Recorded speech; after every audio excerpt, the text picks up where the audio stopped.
It's a great pleasure to be able to talk to you, and it's a hard act to follow from the Secretary of State, who actually said quite a lot of really useful things and very helpful things to try to actually think, where we're going on the continent.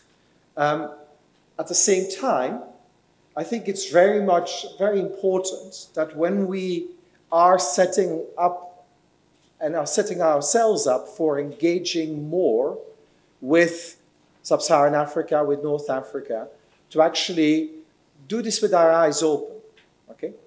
We've made lots of promises in the past in terms of we're going to engage more, we're going to do it all in kinds of ways. But actually, our failures in the way we engage, and also to some extent, the failures in the kickstarting of African economies and development has actually been probably more important, unfortunately, than some of the obviously clear successes that we've had. And I want to talk a bit about both, but I want to just make sure that, when we think about, we keep in mind that the challenges ahead are enormous. The opportunities are also enormous, but we're not quite there, and quite a lot needs to happen in the way we reach out to, towards Sub-Saharan Africa to actually make sure that we are really going to make a difference. I should first, and I was actually waiting for a moment for Luis to come back to actually thank Luis Ravina for inviting me here, and also for the ministry to bring me over here to actually talk to you. I've been working in Africa. Well, my very first job was teaching in the University of Addis Ababa, and that's now more than, well, it was in 1992, so it's a long time ago. And so I've been trying to engage and trying to work there carefully and slowly, and I've seen quite a lot of change for the better, but also lots of challenges. And the images we've had in recent times are things like this. This is when we're making the pitch, and we should make it. This is actually now about 7, 8 years ago. There was this moment in the middle of very high commodity prices that African countries were growing faster than virtually any country in the world. I think amongst the 10 fastest growing economies, for several years, we would have 7, 8 African countries. Unfortunately, quite a lot of them was really riding a commodity price boom, a massive commodity price boom, which of course then crashed, although it's picked up a little bit again. But that was one image. We had loads of McKinsey reports at the time. We had big statements, and I think the minister repeated them, or Secretary of State repeated them just now, about the size of the urban markets. I don't think we're there yet, and I will say a bit more about that in a moment. This is, of course, another image, and we're looking very far forward, and I just hope that at least some of you recognize this. Ah, very good, thank you. The image, which is kind of another image there, and it's actually, I really like, and if you haven't seen Black Panther, just watch it, because it is a statement that is not simply our view of what Africa will look like, but it's actually far more subtle. It's a very positive view, and an interesting one. And I've worked in the last 2 years actually quite a lot about technologies and issues to do with that. It was quite clever because they had read the literature on what digital technologies could do and what they couldn't do, and actually very carefully. So this is not a bad image. I think actually there is an opportunity there in the next 20, 30 years with quite a lot of change that actually you could get things like this there. Also with the same issues that the film portrayed of strife between people and conflict that's still there. These multiple images, these multiple parts as well. Of course, this is the image we often see. And the image is real. This is not made up. There are several countries, fortunately not all, and probably fewer and increasingly fewer, where this is taking place. But they're there. They're the South Sudan still in the pictures. There are, the Eastern Congo pictures. They are real, and they actually are, we cannot ignore them.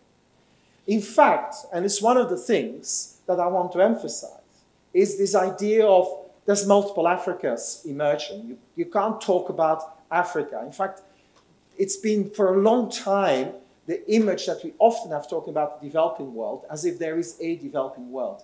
Actually, the data would suggest in the 1960s and 70s there was much more in common between countries across the developing world than differentiated them. These days, it's the heterogeneity. And actually, that's what I also think, and I will come back to that at the end, is these multiple futures that we'll have there. Countries that probably will make it, others that maybe in their neighborhoods will not make it, may well be an emerging image. I think that's probably my most optimistic image I can have. But that actually means 10 countries in Africa could really make it in the next wave of globalization. However, we need to be just very careful and not overstate the case. So the first of all is, whatever we say, in fact, the minister was saying Africa is growing fast and is catching up. No, it isn't. Unfortunately not. The data would tell us that actually it's not the case. Okay? This is actually, the easiest way to read this curve is that over a long period of time, from about 1960 to now, roughly the GDP per capita of different parts of the world, roughly relative to, say, Spain, a median country in the OECD. Okay, maybe Spain is there, roughly there. It's actually relative to the median OECD country. And you see that what percentage of the GDP per capita parts of the world have relative to a typical OECD country. Now, we see there all kinds of things, of course. We see these fluctuating fortunes of North Africa. And actually, in my talk, I'll largely speak about sub-Saharan Africa, although there are certain countries that are becoming more North African in some sense. But there were periods in North Africa and Middle East, of course, that was converging, but it's been definitely not been quite in the same way across the board. This is developing countries within these, so this is not just the richest there. Latin American parts, of course, we have this kind of rise of East Asia. Of course, in actual GDP per capita, China is a huge country still, and of course, even though it may rival in GDP, slowly beginning to rival in purchasing power GDP, similar to the US, and maybe in about 15 years or so, overtake the US as the biggest economy. Per capita, it's of course still quite far behind. But it's rising. That's the story since the 1990s.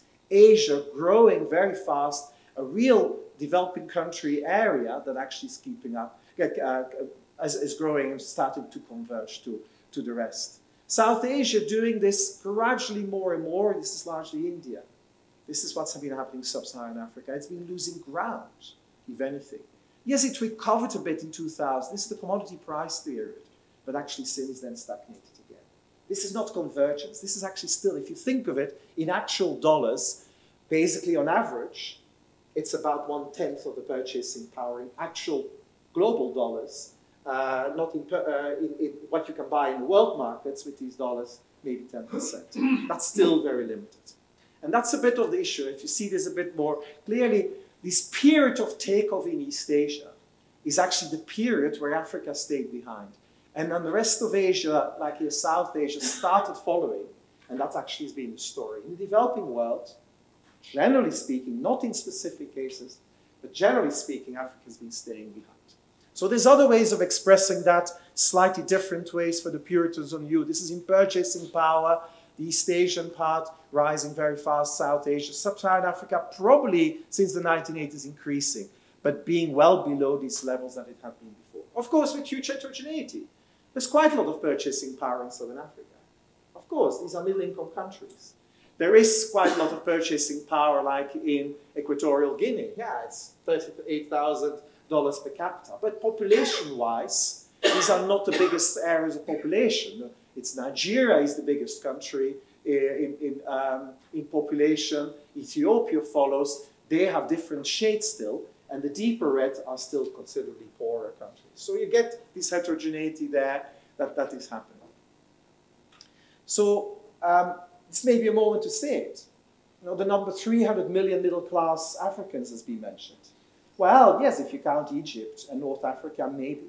But I doubt it. If you do Sub-Saharan Africa, we would say it's probably about 50, 60 million at most, of which half of them in South Africa. The markets at the moment are really small. If we think simply, as my friends, my British friends would tell me in the UK, in government circles, oh, we're going to sell to Africa, that's our new market. Purchasing power is still remarkably low. Don't overstate it. It's still there. South Africa, yes, 25 million middle class, essentially, in terms of consumption, having more than about $10 a day to spend. There. Okay, that's the first feature. The other feature was mentioned already, and I'm going to talk a bit faster on this one. The demography. Look, Africa being the young continent. I love this, if you can see just about, but basically, this actually gives us the median ages across the world of the population. The African population, the median age is in their teens. That's what we actually mean by it. There's a really young population. But it also means the demographic transition has not quite happened. And that's actually why we actually get these projections that are so high, that we're actually locked in for quite a lot of population growth still for a long time to come. You know, China, median age is 36.7. In Ethiopia, a country we think is actually doing quite well in trying to get fertility rates under control, it's 18. Okay, that's the kind of difference. This is where young people are. Well, you know, and that's on the back of really great progress. You know, if you think of where Africa has made great progress for its people, it's on indicators like health. Health. This is how many percentage of children that die before the age of 5. Great progress. It's been really successful. Look, that's actually a part of the success of international engagement as well. Health systems also with a lot of support. That's probably where we can claim we've made quite a lot of difference. Of course, bringing mortality rates of children down also, of course, makes your population younger and has that longer term thing. If your population lives longer and is healthy, but there's no GDP per capita, there's no growth in your economy, you don't have to be stars in economics to know there's an issue there. Where will the jobs come from and these challenges? And it's not for nothing that we have this other picture now, which is that increasingly in the world, extreme poverty is becoming African. This is if you're concerned about like SDGs and things like that, number one SDG, that's this one. This is where it's actually really problematic. Okay, this is 1980, and this is actually the number of people in extreme poverty, using these official definitions of $1.90 a day. Look, I've worked and spent a lot of time on these measurements. It's probably as good as it gets. It's a way to say, can we get somehow a comparative indicator? Not that it's relevant for each country. Of course, you can't live in most countries on $1.90 per day, really, in a social sense. But actually, this is about making comparisons. How many people in the world actually live on something equivalent to that? Well, by 1980, we had something like 700 million Chinese living on that level. This was basically, if you took out of a hat randomly a poor person and checked their passport, the odds would be that the Chinese passport would come up. This changed roughly by the end of the 1990s. That passport changed. That passport became Indian. And in fact, until recently, this was the country with most poor people, India. But now we see what's been happening. East Asia first, dramatic progress. We saw these growth figures, and it follows then the extreme poverty, going down, and by now, we are talking, say, in China, definitely less than 100 million. The numbers could be, is it 30 million, is it 70 million? We can argue about it, but it's actually massively gone down. And that's actually the East Asian story in general. South Asia, faster than we thought it would happen. I was one of the people at the end of the 90s, didn't believe India was going to go and start doing this, but we know now it's true. Extreme poverty has been going down dramatically, and we got now to levels of something like, 150 million people in India, going from 450 million even not so long ago, about 2 decades ago. Of course, other parts of the world always were richer, and then we see what happened in Africa. We just about are keeping up, and if anything, not quite anymore with population growth. So the number of poor people is actually still there. Now we got here, by now, it's now become more African. In fact, a year and a half ago, the calculations suggest, if we take which country has most extreme poor people, it's Nigeria. Has quite a lot of oil, has maybe, 10 million middle-class people with a huge purchasing power, but it has the country with most extreme poor people. It's Nigeria. absolute failure in terms of what's been happening there. And now, and this is what we get, any projection, whoever you look at, it's going to be more and more Africa. By the end of the SDG period, the Sustainable Development Goals period, you could be quite certain that probably 90% of extreme poverty will be in Africa. Now, that's an important thing. You know, this is lagging growth, very young population, high extreme poverty. Now, actually, if you ask a growth theorist, someone who's been studying growth or growth's long-term historian on growth, he says, in the end, as long as you have a young population, you will grow at some point. Actually, the best predictor of success in growth in the world economy is being population. But it's a pretty difficult one to handle. So actually, in 20, 30, 40 years, this probably will really be to Africa's advantage. But this progress in between, where we're not quite kicking off with the growth in the way we should see it, is a problematic thing. And now we're getting a few other features. Increasingly, and this is one of these dramas, is that, look, there's a lot of African countries that have made massive programs on institutions and stability and peace and so on. Senegal was mentioned, Ghana could be mentioned. There's all kinds of South Africa managing its transition incredibly well and huge admiration everywhere. Lots of countries really, really stable. But a lot of African countries are what we would call fragile states, conflict affected or at risk of conflict and issues to be. Actually, the real striking and scary bit is that increasingly, where extreme poverty will increasingly become correlated with fragility. What we mean by fragility, you know, places where the state is not quite in control, where it has limited capability and also where limited legitimacy. And you could have lots of arguments and things. I clearly shouldn't have shown it because this actually is not meant to be shown. It's actually using the different definition of fragility. Of course, you don't advertise these in principle, but actually most definitions overlap in practice. And this is the kind of problem. By 2030, probably about 80% of extreme poor will live in fragile states. Look, how you deal with that in such a difficult setting is going to be one of these challenges. But, so it's not a pretty picture. Make an opportunity or a challenge? Well, there is opportunities, you know. There is a middle class emerging. It's small. If it is anywhere, it will be in South Africa and probably then in North Africa. But it's Sub-Saharan Africa, 50 million. I think that's a decent number for those who can buy our products from trade. So the simple thing, oh, we'll do it by trade. We'll sell you all kinds of things and doing. It's a tricky one because markets are small. You know, it's especially for countries that sell consumer goods, it's not a big market there in that sense. And then we get these other issues. The mishandling of the commodity boom, the super cycle of commodity pricing really going through the roof and easy money at the same time in the world. Lots of borrowing took place. We've mentioned China. China found, with lots of liquidity, found an easy takers of their lending and their infrastructure projects. You know, it didn't matter for them whether it was white or black, as long as it was an elephant. You know, you could have all kinds of projects were funded. Governments were willing to take it, and it's great there's the opportunity for infrastructure investment, but the IMF is now deeply worried about debt distress. 12 countries in Africa in debt distress, 90 with moderate risk. That's a tricky one. Political challenge, the conflict challenge is there. You know, and that's not a nice one. You know, conflict and fragility, it's fine, but it doesn't give you good rise to good state institutions. It's how do you do that? And also internationally, it doesn't really resolve itself quite nicely. You know, when in London I was working in the government, of course they were very worried. You know, this is not just a problem for them, but it is havens for all kinds of other challenges. Migration headaches. The Secretary of State was absolutely right. Most migration in Africa is within Africa. Very controversial as well.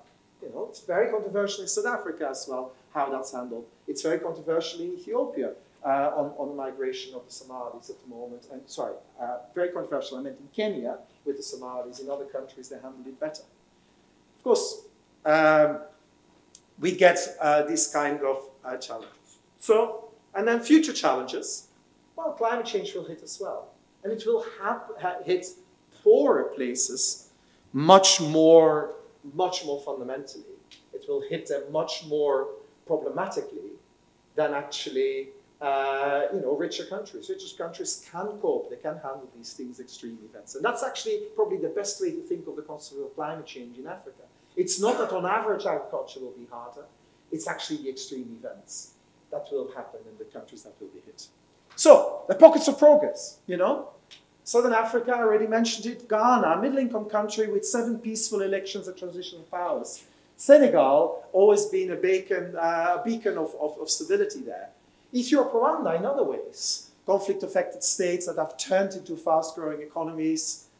East African community. I actually think we underestimate the achievement in the East African community, where there are very different political regimes, countries that actually don't really like each other, but have managed to set up a community quite well together. And as an economic community, it's been quite successful and growth has been quite sustained. But it is important not to forget why Africa missed the boat in the 1990s and may reverse this. What is it that's happening? So it used to be the case that we had a very simple lesson. How can you be successful in the economy? In fact, most ideological, simple statements about how Africa these days should turn around to say, well, just be a tiger. Just be a tiger economy. Be a bit like East Asia. Let's quickly be a bit of a Taiwan or a China or a Vietnam. We can all do it. That's the typical advice that's given. I think that's really problematic. Not so much because they didn't succeed. East Asia did take off dramatically in the 1990s and continued and reduced poverty and created all kinds of things. And the ingredients are clear. You need at some point to unleash private sector. You need to make sure that these processes create jobs, because jobs is what Africa needs. And you want labor absorption into the cities, into higher productivity and so on. We know what it looks like. We also know that we need to make sure we give people decent education and health. These are part of all the things. Okay, you need to do these things. The problem with that advice is, and say, just have policies that do this, is they forget that policies are just often token and not really thought through. What is the context I'm actually working and trying to do these things? Let me be clear. For example, to give a good example, is there was a growth commission about 10 years ago. Michael Spence, Nobel Prize winner, wrote this report and had a very good line in it and said, if we want growth and want development, we tend to know the ingredients, but we don't know the recipe. And we should be very careful thinking just a list of policies is just any country just needs to do this. Because the problem with this is that we don't really know how they come together and how they come together in a local setting, in a local context. And this is what I want to emphasize, is actually you need to think about the utensils, okay? You're maybe not clear about the recipe, but you need some utensils. I've been spending a lot of time last 10 years traveling to China and talking about Africa, just trying to understand what's there. Also on the ground talking to Chinese embassies and just trying to get the sense. That's really good. When I hear a minister from China give a speech, they always start to talk about, to get development, you first have to have peace and stability. It actually is so simply true that in a very conflict-affected, fragile environment, it's just really hard to do anything.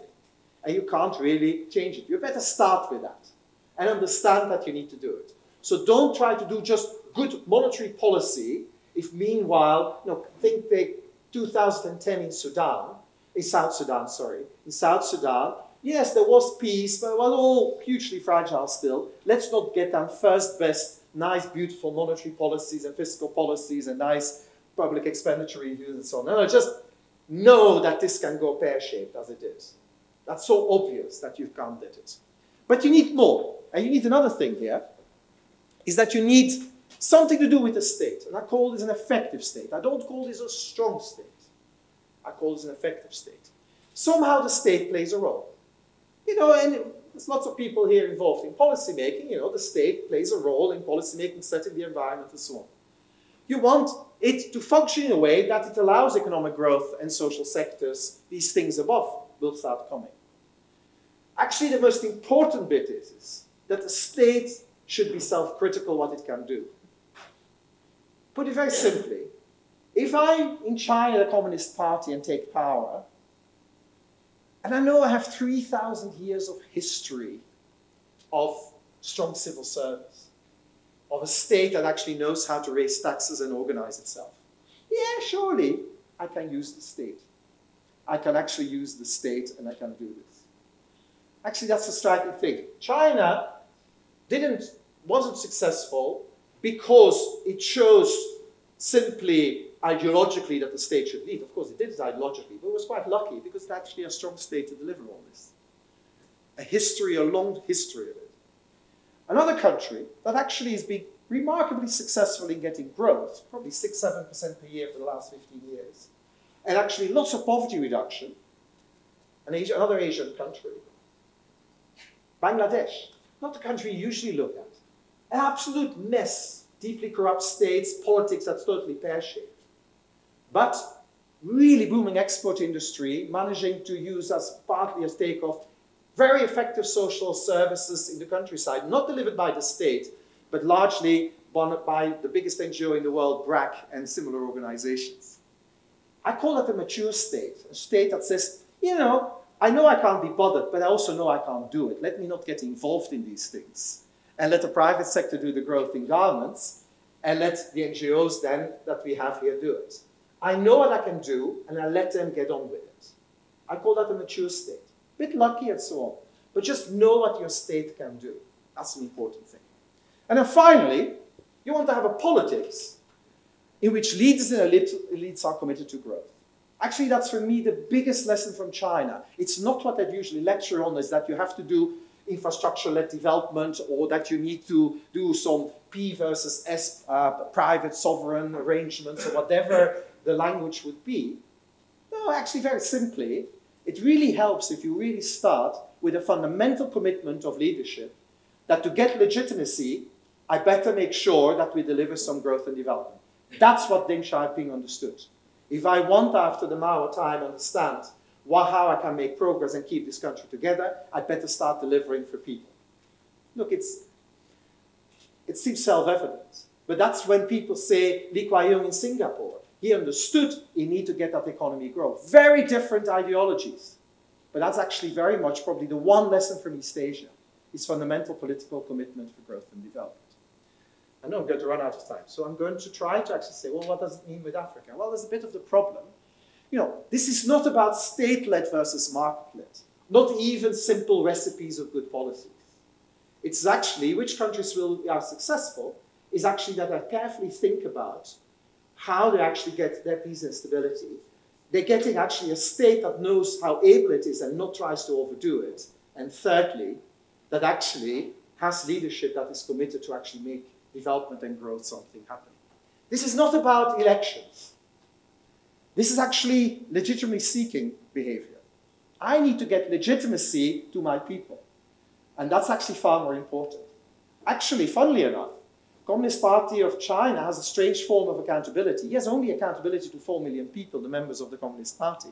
But actually, they have an internal system of forms of accountability.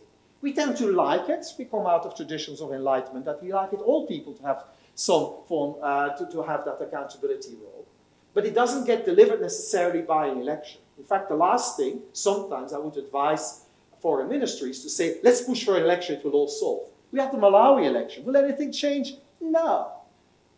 These are the same people forever, the same elite that doesn't care that much about development. There's no solution in South Sudan from an election.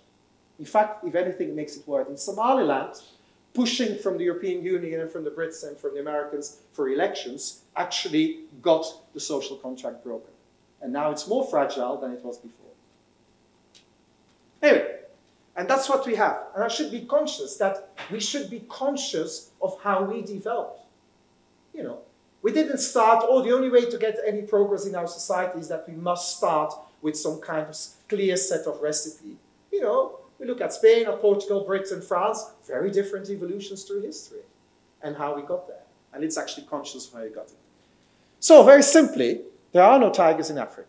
Okay? What do we have in Africa? And I will very briefly talk about it. I know I'm in trouble, but I will want to come to my conclusions. But briefly illustrate. It's this idea of political commitment and the idea of states. We have, unfortunately, a few scavenger states there. These are hyenas. South Sudan is my example. I spent time in South Sudan. I mean, this is the worst place I've ever worked. These leaders are crooks. And I was absolutely shocked that the Vatican was willing even to receive them. These are bastards in the biggest word. Sorry for forgetting my language. Their underlying commitment is zero. Okay? Think of how the conflict is. Oh, when the commodity prices go up, oh, we can have peace because now we can have rents for everybody and line our pockets. We know that money was exchanged to get the peace deal signed in 2005. Vast amounts to bring people on board. That's how we got peace. No way of doing peace. And then we got them there. Yeah, the oil price collapsed in 2011. We better start fighting again because the cake is small. Why should I stop fighting? Not really. Oil prices picking up. Well, maybe we should talk again. Now there's enough loot for us to divide. This is the kind of thing we should not underestimate. There's a couple of these places. There's the other ones here. I was once in the DRC talking in front of a bunch of MPs. And also the Prime Ministers had invited us with some people from Harvard. Very bizarre, talking about institutions, good governance, and the whole thing.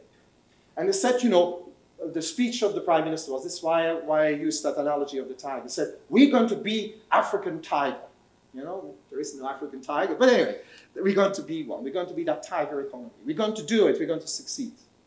And so I gave a speech and actually said, he's going to try to rush me off the podium now, I think.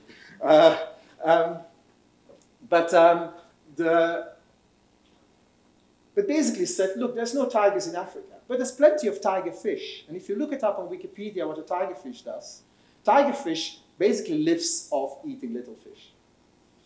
And that's basically the only part of evolution is that it eats little fish.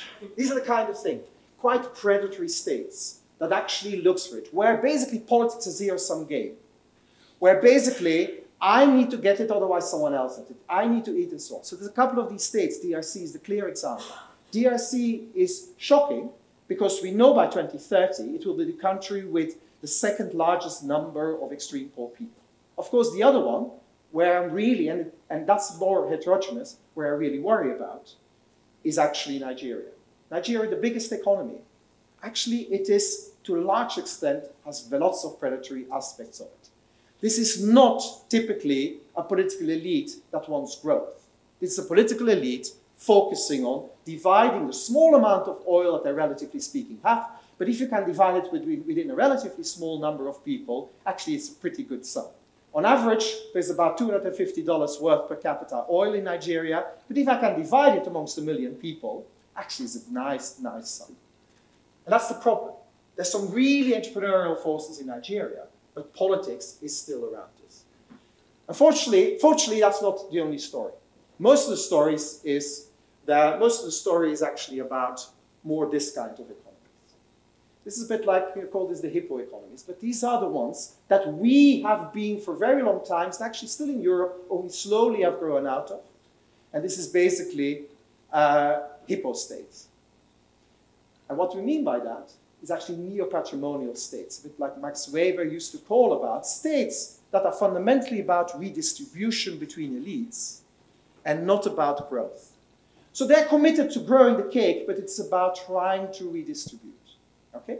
And I just want to emphasize, even though I will name a couple of countries where you have these features, and African politics by political scientists is often categorized by patrimonial things, informal elites that actually try to keep these things. These are interesting places, and I will go quickly through these slides because we don't have them. These are actually interesting states because you can actually work in them, because it is in the interest of that society that actually the cake grows a little bit. But it's always something there, informal deal needs to be done. So lots of possible, but private sector is usually quite linked to the state and close connections. Its tribal connections benefit from the states and so on. I think progress is possible. And these are actually, you know, lots of East African countries, for example, are like that. They make progress. But it's slow because you have to recognize the complexity of these states. You know, bits of Ghana, bits of Nigeria, but pockets of excellence possible. You can work with them, but you know it's always a bit up and down because you don't quite know what the informal system that's underneath it, even if you try to do that formal act. And then finally, we have then the last one.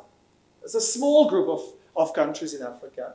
These are probably quite illiberal, up to now, state builders, a bit of the Royal Alliance, these are basically where we do have East Asian characteristics in the leadership. Okay, I'm talking about the Rwandas, the Ethiopians. They're very interesting. They've been growing very fast, very systematic. Dealing with them is sometimes worrying because they have been quite illiberal. Ethiopia, of course, is desperately trying to find a way out, and in a dramatic way, but very much developmental interested. So they're quite effective in using everything. So I will finish here now, but actually just very quickly talk about how we respond. Because all the things that we want to do and engage in with, we need to take that into account. And there's three things I will want to say. Well, first of all, we cannot ignore it, okay? And you know these things. It's on our doorstep. There's opportunities, but it's tricky to handle. But the three ways we can respond is actually, the first one is that you really want to support economic growth dramatically. You may not be able to do it everywhere because of the kind of different states you deal with. And a selective approach, as this the plan 3 or whatever I should call it, that actually is actually thinking about, is a sensible thing to do. We need to have some countries that will be booming in Africa to shame other countries where you have leaderships that don't care about growth and development actually get a problem with. But we need to actually do that in a political way, in a very sensible way. We can't patronize them, except the state said it, we can do it. And we also should take the opportunities for development. No quick fixes. And I'll very quickly run through them, very quickly, honestly. The first thing is, it's a very simple fact. Africa is capital scarce. If you have a lot of people and a little bit of capital, there's two options. Either you allow the people to come where the capital is, or you bring the capital where the people is. That's the only two choices we have as a political leaders. That's what I tell the ministers in the UK always. You have a choice. If you don't like them to come here, then bring the capital there. That's the only way you can actually get earnings up, wages up, is bring the capital there. If you don't like conflict, similarly, I can't think of any successful thing in history that has changed the incentives of elites that are trying to just basically focusing only on sharing the loot, to actually say, if it's more advantageous rather than destroy and fight over it, than actually getting more from gaining from economic activity, that's when conflict will go down. It's the only theory of change, as we would say, the only theory that we know has been successful. That's economic growth. It will take time, but you change incentives of elites. That's the European history as well. So better hurry. Capital is the game, but the Chinese are there too. And you have to just be very careful, and that's where we need to be very clever. It's not about lecturing the Chinese that it's all awful, but actually, you want to be very careful, make sure we deliver quality, and we help to deliver quality. We don't want poor assets being created, because that's where you get debt crisis. We want it to have an economic return. Where is Europe giving incredibly strong import subsidies to African commodities? I would do that. Be very courageous and saying, look, we're going to really support your trade. Are we going to, even when you at the moment are not highly productive, I'm going to buy your African goods. It's not about EPAs and so on. I'm sorry, they're quite crap from Africa. But it's not that. But it's not quick. Anyway, the political partnership similarly, it's about not simply pushing for simple things, but actually build the long-term relationship. Just as China ended up developing with Chinese characteristics, let's allow development with African characteristics as well. Not perfectly what we would do, that we wrote in our books, what Voltaire would have liked or what the Enlightenment would have liked. But yeah, just better be as partners. And how we behave with it and not patronizing them is going to be important. And then finally, just, take your opportunities, gamble. Rather than think, the Chinese are there, not mentioning them, and let's do something else. Yeah, work with them. They have capital. They have all the jobs, actually. The only jobs that can be moved in manufacturing in the world probably are in East Asia. Well, help them to get into Africa and work with them. Similarly with technology, very nice one. Actually, there's no incumbents there. Mobile phones could even spread in DRC because nobody would stop it to capture the incentive. The political economy is great. New technologies really connect the whole of Africa. So conclusion is, well, we need to have the three lessons there. Bring politics, economics together, strategically for the long term, make them long-term partners, and we shouldn't ignore opportunities. I'm sorry for overrunning. It's such a hard job. But anyway, thank you very much.